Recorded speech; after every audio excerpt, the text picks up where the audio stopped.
Om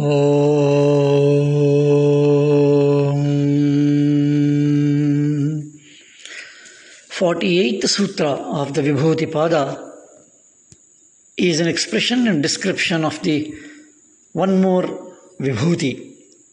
The sutra is Tato Manojavitvam Vikarana Bhavaha Pradhana Jayascha. Tato Manojavitvam Vikarana Bhavaha Pradhana Jayascha. Tato, from that. From the earlier one. Manojavitvam.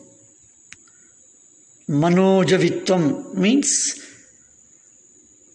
ability of the mind to move speed. Manojavitvam. Manojavam is that. Vikarana bhava. Vikarana bhava. Karana are the tools. Vikarana, without tools. Vikarana, a condition without tools. Vikarana bhava. Pradhana, original, the first. Jaya is the mastery, victory. Jayascha, cha is the end. From that, tataha, manojavitvam, ability to move with speed. Vikarana bhava, without tools, physical means and condition. Pradhana is the first one, the original one, and Jayascha, winning over, mastery over. So the rough translation is freed from the instruments, karana, that is the instruments, freed from that, the sadhaka gains ability to move with speed, manojavittam, and mastery over pradhana. Pradhana is the original. Vikarana means even without body. Vikarana. Karana is the physical tools, physical means. And without that, for a body, having a body, Karana is the Indriyas. But for the mind, body is also a Karana. So Vikarana means even without the body. The quickness of the mind, the speed of the mind, the fastness of the mind, and the action of the senses without presence of the body, and mastery over all the modifications of the Prakriti. These are the three things which are mentioned in this. Manojavittam, ability of the mind to move fast. And even without presence, mastery over the body and the tools. And this Manojavattam, Jayatvam, Jayascha, has three dimensions. Jaya on three dimensions. One is on the mind, second is on the senses, and third is on the pradhana, the modifications of the original, the prakriti. And a mastery over all these three things, Jayascha, and that is termed traditionally as the Madhu Pratika. It is called mastery over the three things, and gaining the speed of the mind, absolute mastery over the original Pradhana, the first one. The first means the original, the chitta, and vikarana bhava. Even without the presence of the body, leaving the body, this mastery is termed as madhupratika. Just as the mastery of the bhutas brings about three results, as we saw earlier, in the same way the mastery of the indriyas, as mentioned in this particular sutra, enables the sadhaka, the yogi, to acquire two siddhis, the most comprehensive characteristics. And the first of this is capacity to pierce anything in the realm of the Prakriti without the help of any organized vehicle of consciousness. Vikarana bhava it is. Perception. In all the usual courses for all of us normally, when we say we perceive through the sense organs, jnanendriyas, which are the tools, which are the karanas, instruments. And this belongs to physical body or to any other vehicles of the consciousness.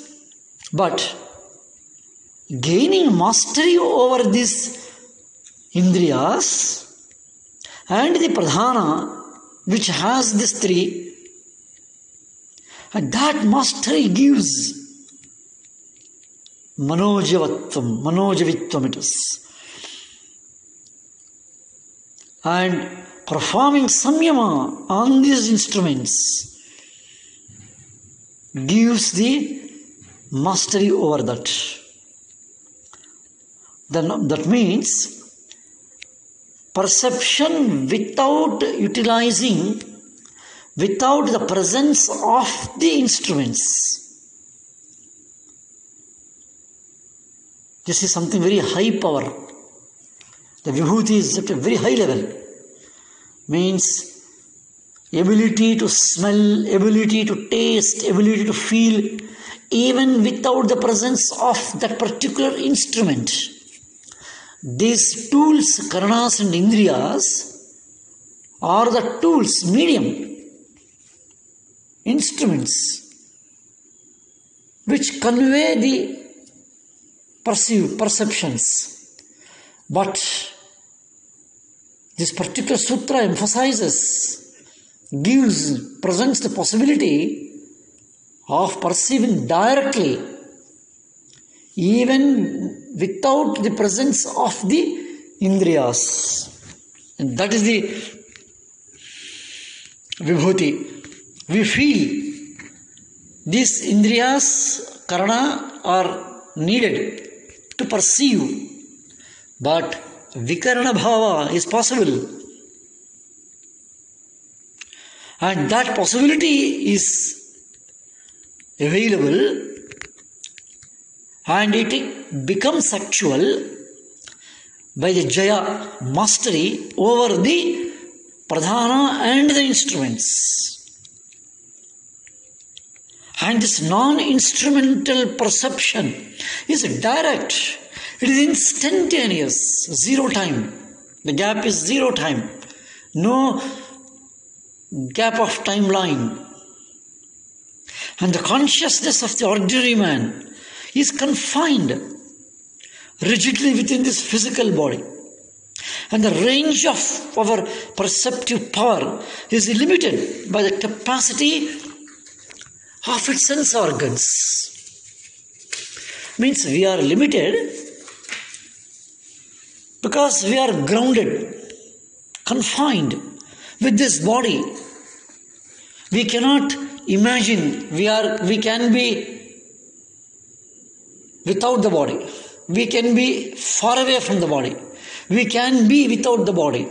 This impossibility, feeling of impossibility, is the limitation, and that is the rigidity which we have acquired, and we keep it up and maintain up.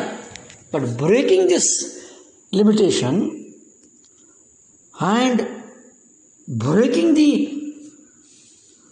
this rigidity and that feeling and experience of the perception, we feel without these indriyas it is not possible. But these indriyas are only limiting the abilities of perception. Even though these indriyas are needed and useful to perceive, but they have created a limitation because of their limitation.